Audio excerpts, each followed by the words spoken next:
Cons. What is the most fluffed up thing about prison that nobody knows about? Con. Employee relationships can be sneaky. When I was going through training to work in the prison system, I thought I'd never be caught dead doing favors or being friendly with an inmate. Eventually, after seeing the same inmate every day for months, cleaning your office, taking the trash, you realize they're human too. He wears a cross around his neck, he carries a bottle of adobo in his pocket for mealtime. He's active in church. He's a painter and loves pigeons. You find out his hobbies and bits about his life, and soon you see about getting him an extra blanket or a new pair of shoes, and you forget he stabbed his wife 9 times. Edit, pocket not poker. Former prison librarian here. Dental care. Dentists won't fill your teeth, they will just pull them. No caps, no implants. Race. Prisons are still self-segregating in a lot of ways. When I worked in a prison in WV, one dorm had a black TV, controlled only by black inmates, and a white TV, controlled by only white inmates. Honor culture. If you call someone a name or steal from them, the other person must retaliate to save honor. As a result, you will see a lot of black eyes in prison. Postage stamps are a form of currency. Many prisons censor what books come into the institution. At one prison I worked in, The Art of War by Sun Tzu was banned simply because of the title. I assure you that no one in admin had ever read the book. My dad was in prison. In his situation, and in many others, you feel immense guilt after getting to know your fellow inmates, because you're gonna get out, and they're not, ever. A neighbor of mine was locked up for murder and released some time before I was born. It's one of those things where everyone knew about it but no one talked about it. I remember him telling me the story of why he was in there and what it was like. Very rarely did, and the most surprising thing in his experience was that the smaller, quieter, weaker, more vulnerable in general were typically left alone. It's only if you acted like a big shot did people want to fight you. Also, picking fights with said smaller, quieter, weaker, more vulnerable ones will instantly get you a non-stop flogging by other inmates until your spirit broke. Garbage bombing. I had a friend go to prison for a drug-related crime. He had his own cell and stuck to himself for the most part. Another inmate garbage into a water bottle and filled it to the brim with water and mixed it up into a slush. Said inmate then took the water bottle to my friend's cell, placed at the slit at the bottom of his cell door, and fluffing stomped on it. Garbage water sprayed absolutely everywhere, while my friend was in the cell too. A cigarette in prison consists of the following. 1. Take a regular cigarette out of the pack. 2. Cut the tobacco portion of that cigarette into 4 equal parts. 3. Remove the tobacco from each of those separated portions and re-roll it using Bible pages into 4 mini cigarettes called a clip. 4. Sell each clip for $2 to $4. A cigarette out of that pack can be sold whole for between $10 to $20 each. Edit. Here is the currency conversion for the prison where I was incarcerated. 1 ramen noodle soup equals $1. 1 mackerel fish pouch equals $1.50. Bag of coffee equals $8. New bar of ivory soap equals $2. 1 pack of duplex cookies equals $2. Bed made equals $1. Laundered t-shirt equals $1. Tattoo equals $20 to $50. Depends on how many hours spent. Fellatio in fast stall equals $5. All part of the cigarette. Clips. Tobacco trade. It was very common for someone to walk around the yard picking up fully smoked cigarettes to shake out the last few crumbs of tobacco for rolling into a clip. Most people were fine just buying a clip or two that would last them for the entire evening. If someone saw you smoking a Cadillac, you were either going to have to share that Cadillac or fight. Again, a Cadillac is a full factory rolled standard cigarette. Someone asked about a hot oil shower in a buried comment. A hot oil shower is when an inmate will take a cup of baby oil and heat it up in the microwave to the point of almost boiling the oil. This is done late at night so that you can take that hot oil and throw it in somebody's face while they're asleep, which will burn the skin off of their face. It's a very effective attack weapon. It's never quiet. Lots of officers sleeping on the job. My friend's father worked in a prison. He had to quit because some co-workers neglected to give a woman her bipolar medication just so they could see what happens. I don't know if it's much of a secret, but they didn't give some women sanitary products, so the women had to free bleed and they'd get mad when their uniforms got stained. Everyone was so goddamn friendly. I was mad when I got out and had to deal with real butts again.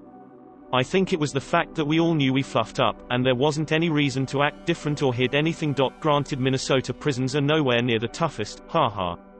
The most unlikely people are chess masters. The smell. How bad it smells from the poor hygiene of inmates and unclean facilities. When you get out, you miss the simplicity of choices. When you are in, all you think about is getting out and what you will do when that happens. Everything focuses around this. When you're out, at first, the input is enormous and a small part of you miss the simplicity. Smiley face. When you get out, the feeling of soft carpet on your bare feet is borderline orgasmic and you'll never take it for granted again.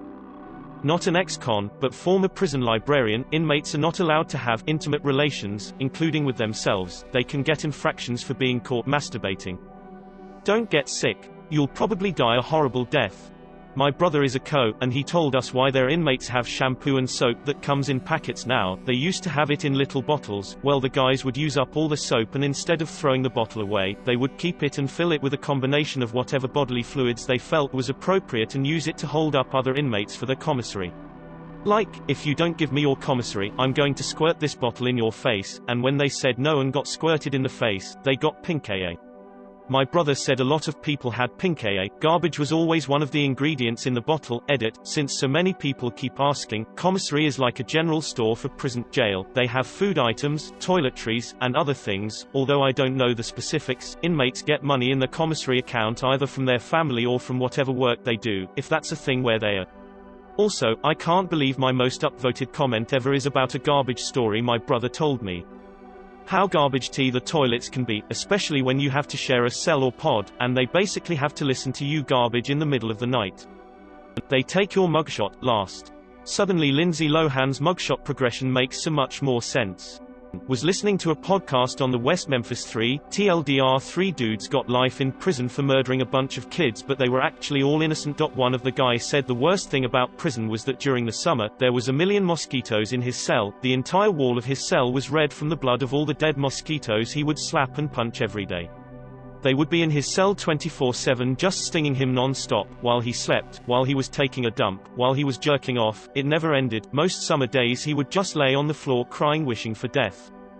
Guards can and will withhold medical treatment. When I was in county jail, there was an older woman, vomiting profusely.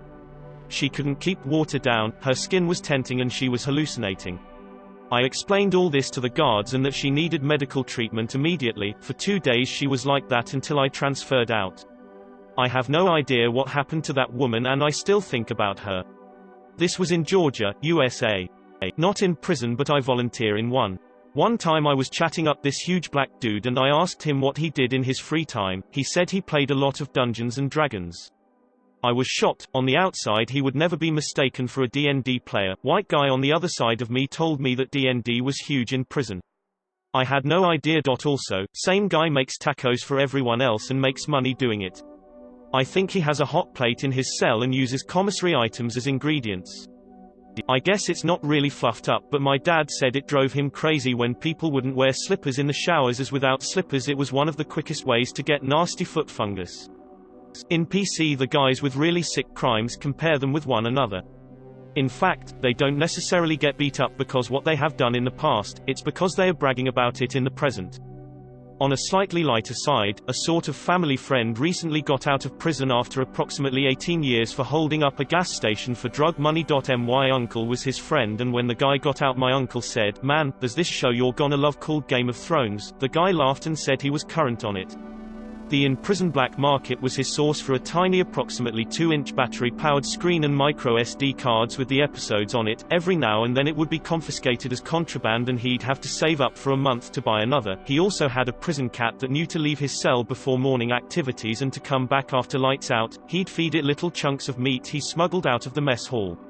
One big thing for him was making sure to train the cat who to go to next, because there's definitely some people that would have killed it just for the unique experience. Edit, humorously enough, my brother found the post and corrected something. He says the tiny little TV was something they were allowed to have, but the SD cards were what was contraband. Apologies for the mistake. My sister is in prison and for me it's the access to the black market. Specifically, it's very easy to get hard drugs. Imagine sitting around with nothing to do, hating your situation, fighting depression and knowing you can just get some cheap heroin. And #X200B, they use money from canteen, relatives, favors, etc. It's also generally accepted that if someone gets in trouble, getting them out of it is just a matter of sending $50 to a random Western Union. Also applies if they want to be moved to a different cell. For a non-Western prison in an anonymous country. They keep statistics on inmates, but often report false cause of death. When a prisoner is found tied to a bed beaten to death, he would be checked into hospital for a week before they finally report his death due to natural causes like cardiac arrest or dehydration. Administration staff do not want to get involved in keeping order, so they have a group of prisoners they elect to do it for them. This means this group gets special privileges from administration staff, where they turn a blind eye to abuse for the sake of keeping order. The ruling group gets unlimited power to extort, abuse and otherwise exploit everyone else, as long as they keep violence in the rest of the population down. The official staff keeps a distance and away from harm, but the rest of the prisoners are subject to a ruthless gang. The administration staff only interferes if their elected group does not keep order, which is when they elect a different gang to the role. Administration staff will manipulate rebellious inmates. They will create sympathy between the inmate and themselves and encourage them to stand up for what's right. They say they have a plan to help and continue meeting with these inmates, but any inmate that has repeated meetings with administration staff is seen as a tattletale that reports other inmate offenses. When others find out they meet with administration regularly, they do not last long. This is how the official staff remove people that rebel against the system. Then they report their death as a natural cause, 1 week later.